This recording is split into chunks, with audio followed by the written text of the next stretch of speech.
Welcome to Horse Farm Life Video Farm Before Tour.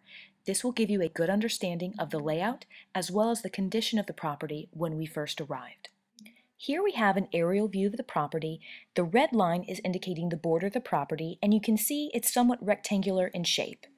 We have about 500 feet of road frontage at the top of the picture, and the sides of the property are lined by cedar trees.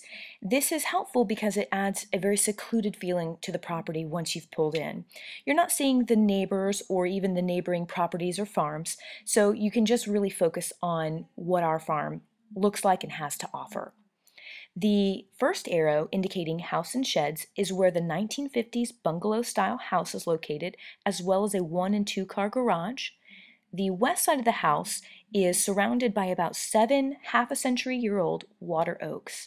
They are really graceful trees, and they add a nice, peaceful, and tranquil feeling right when you pull up.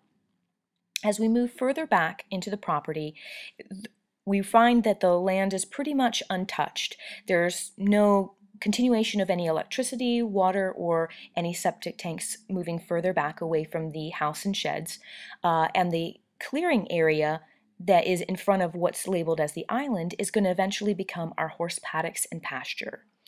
The area that is indicated as the island is an overgrown area of vegetation, but it does house 3-century-year-old water oaks, and these are beautiful trees. Our plan is to cut back that vegetation as well as demolish this dilapidated building that the previous owner has indicated was used for moonshining and a lot of other activities. But we really want to feature these 3-century-year-old trees and make them part of the farm and something to enjoy.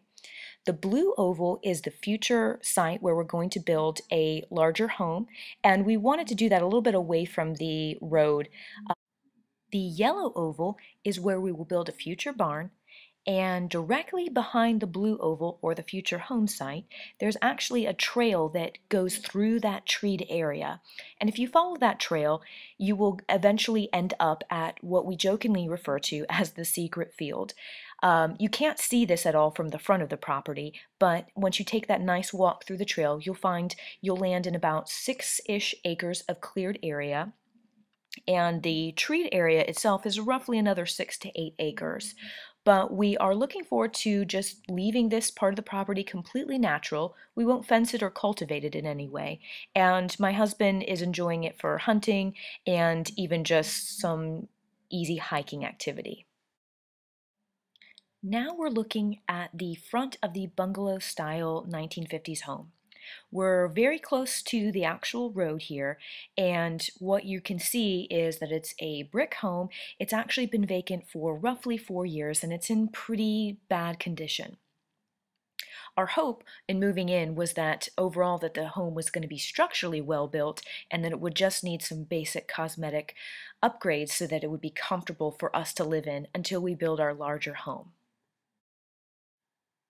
Here is a view from more of the left side of the house. You can see the 1-car garage in the background, and in the right part of the picture you can also see a good image of the water oak trees that are bordering the west side of the house.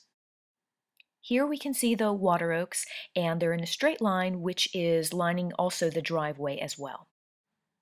Here we have a picture of the 2-car garage.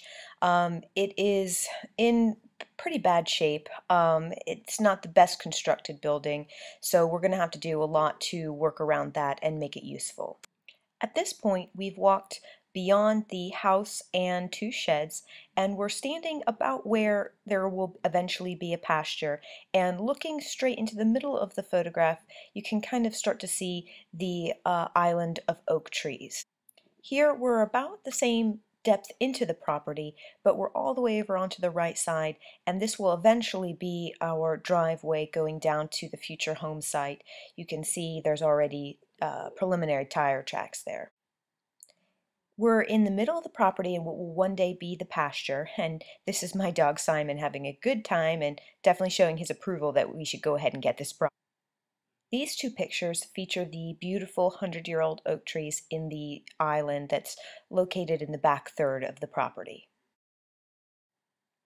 This is the kind of dilapidated old moonshining house that is hidden within the vegetation in that center island. It's in really bad shape, but we do plan to salvage some of the old brick that you can see with the chimney and some of the old barn wood that's located inside. This is where we will have the future home built at some point. Way in the distance, you can see the back of the two-car garage and also the back half of the island. This view shows where we will build the barn one day. Behind the home and barn building sites is the beginning of the trail that will eventually lead to the secret field. So you can see we are at the opening. Now we're journeying a little farther into the trail, and there's even a little bit of a creek bed that goes along the way. And finally, we actually reach the secret field, which is just that clearing that we're going to leave as natural landscape. We're now going to move on to a tour of the inside of the bungalow house, and we're starting, of course, on the front porch. That's me anxiously waiting to get in and take a look around. But you can see that there are some difficulties already with the property. It's in bad shape, everything from the landscaping to the exterior. The exterior brick is a very dull, dated color and not really a personal choice that I like. Also, the hunter green ceiling on the porch is a bit harsh and outdated feel as well. Here we are right on the other side of the front door. We're looking directly into the living room, and what the pictures don't show you is the smell when you walk in is enough to knock you over. It's a really moldy, musty smell. We were hoping that most of that was from the 30-year-old carpet that was in place, and when we were looking at the property, we were actually able to lift up the carpet slightly and see that there were real 1-inch thick oak hardwood floors, and while we weren't able to see the entire condition, we were hopeful that that would be a good option for us. It was evident pretty quickly that there was also a big problem with a wasp infestation.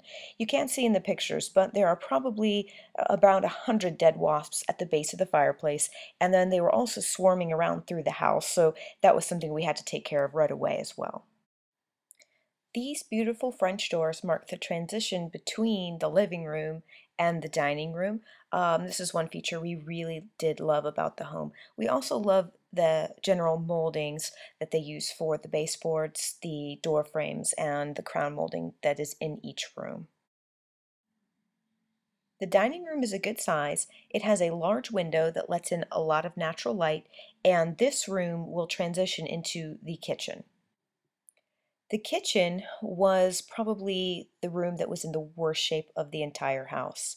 Um, the stove has a note indicating that it is not for sale with the house, which we were completely fine with.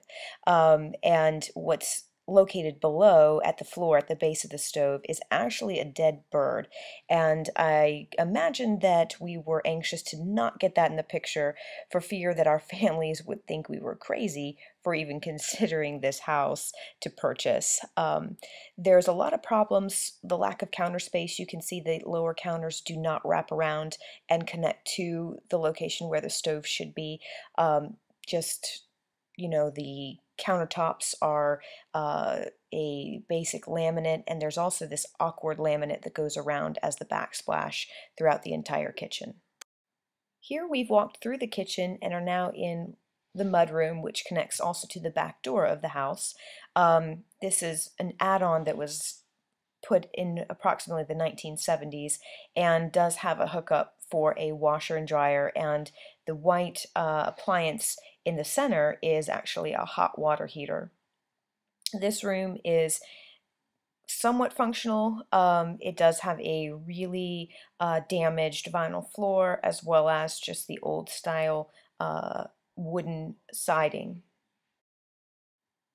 When you're back in the living room, if you go to the right instead of to the left into the dining room, you'll find this hallway, and this will lead you to the bedrooms as well as to the bathroom. This is a picture of the one and only bathroom in the house. It is a very small bathroom, and it is in dire need of an update.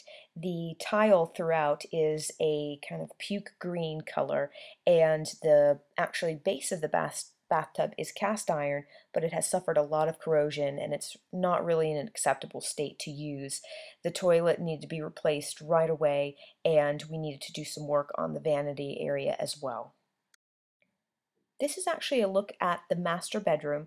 One of the struggles with this home is that it's entirely coated in oil-based paint, which over time will actually get severely yellowed. You can see that as a problem in the baseboards here, and so really every surface of the house required painting right away.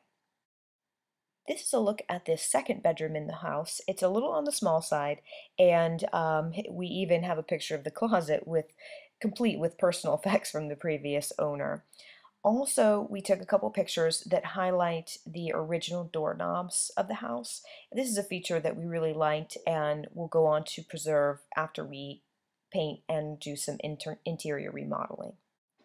This final picture is an odd room. It's actually located just next to the guest bedroom, and it actually has an opening that connects to the kitchen. I'm not entirely sure what the original purpose of the room was, but we will go on to turn it into our master closet.